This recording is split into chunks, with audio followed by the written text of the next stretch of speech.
यकम जनवरी से पेट्रोल की कीमत में 1 से 2 रुपये फी लीटर की कमी का इम्कान है, जबकि हाई स्पीड डीजल और मिट्टी के तेल की कीमत 4 से 5 रुपये फी लीटर तक बढ़ सकती है। मुल्क में इस वक्त पेट्रोल की कीमत 252 रुपये फी लीटर और हाई स्पीड डीजल की कीमत 255.38 रुपये फी लीटर है। दिसंबर के वस्त में हाई स्पीड डीजल की कीमत में 3 रुपये की कमी की गई थी, जबकि पेट्रोल की कीमत में कोई तब्दीली नहीं की गई। यकम जनवरी से पेट्रोल की कीमत में 1 से 2 रुपये फी लीटर की कमी का इम्कान है, जबकि हाई स्पीड डीजल और मिट्टी के तेल की कीमत 4 से 5 रुपये फी लीटर तक बढ़ सकती है।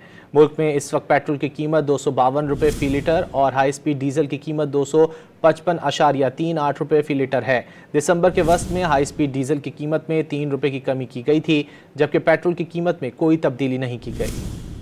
यकम जनवरी से पेट्रोल की कीमत में 1 से 2 रुपये फी लीटर की कमी का इम्कान है, जबकि हाई स्पीड डीजल और मिट्टी के तेल की कीमत 4 से 5 रुपये फी लीटर तक बढ़ सकती है। मुल्क में इस वक्त पेट्रोल की कीमत 252 रुपये फी लीटर और हाई स्पीड डीजल की कीमत 255.38 रुपये फी लीटर है। दिसंबर के वस्त में हाई स्पीड डीजल की कीमत में 3 रुपये की कमी की गई थी, जबकि पेट्रोल की कीमत में कोई तब्दीली नहीं की गई।